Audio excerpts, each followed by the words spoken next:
मैं आचार्य विनोबा भावे को कोट करना चाहूँगा।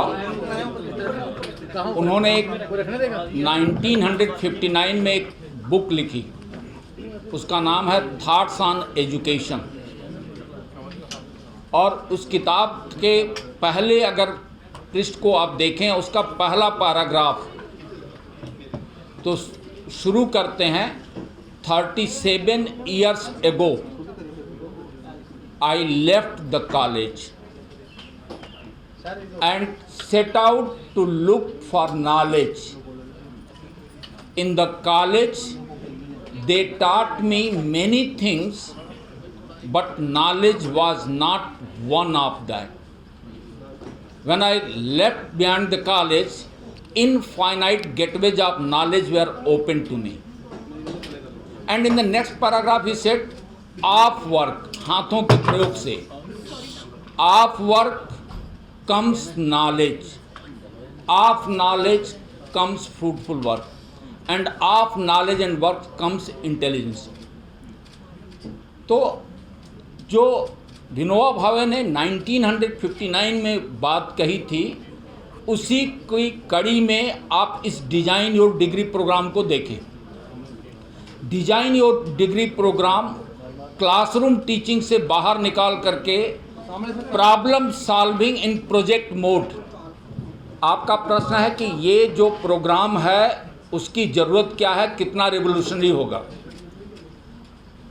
डॉक्टर सदफ अपने प्रेजेंटेशन की शुरुआत में इस प्रश्न को खड़ा की थी, क्यों एक और प्रोग्राम, क्या ज़रूरत ऐसी पड़ी जिससे कि डिज़ाइन योर डिग्री प्रोग्राम को यूनिवर्सिटी ऑफ जम्मू ले करके आया है। तो अगर आप नेशनल एजुकेशन पॉलिसी को देखें तो नेशनल एजुकेशन पॉलिसी जो बात करती है वो बात करती है स्किल्स की, और उसमें लेटरल एग्जिट है। आफ्टर 1 year अगर कोई बच्चा छोड़ के जाता है तो उसको सर्टिफिकेट मिलेगा। सर्टिफिकेट किस में?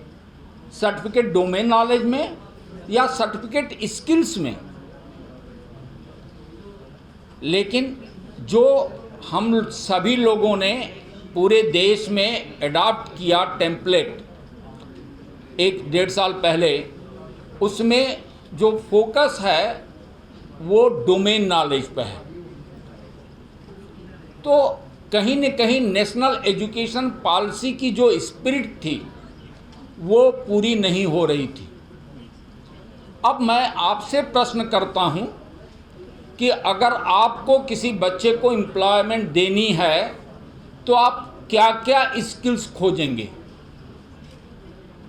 तो मुझे लगता है कि आप खोजेंगे कि उसके में थोड़ी मैथमेटिकल एबिलिटी हो, मैथमेटिक्स नहीं, मैथमेटिकल एबिलिटी, एनालिटिकल एबिलिटी हो, डेटा एनालिसिस करना जानता हो। You all know the importance of data to the real world.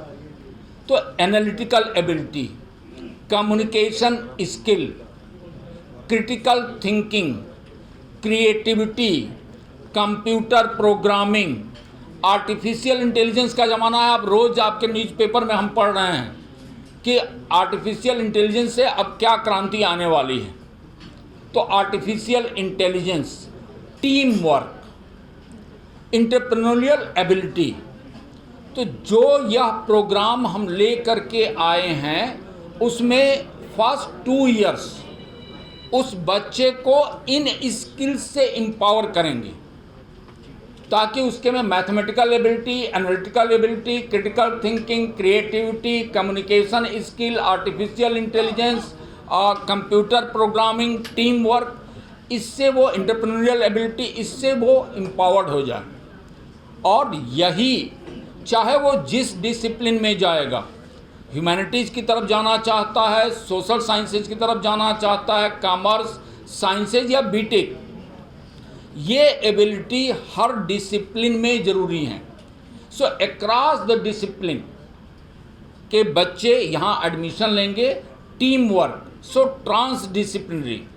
So when I am saying teamwork, students from humanities, social sciences, commerce, sciences, they will make a group वो उनका एक team होगा, सो peer learning होगी, project based होगा, and they have to identify the problem of the society, they have to incubate that problem as an idea, so the incubation of the idea, then innovate on that idea, then take it to the startup level. So एक entrepreneurs कैसे बन सकता है, उसके लिए ज़रूरी है कि पहले वो प्रॉब्लम को आइडेंटिफाई करे, उस आइडिया को इंक्यूबेट करे, इनोवेट करे उस पर, और फिर वो स्टार्टअप की तरफ आगे बढ़े।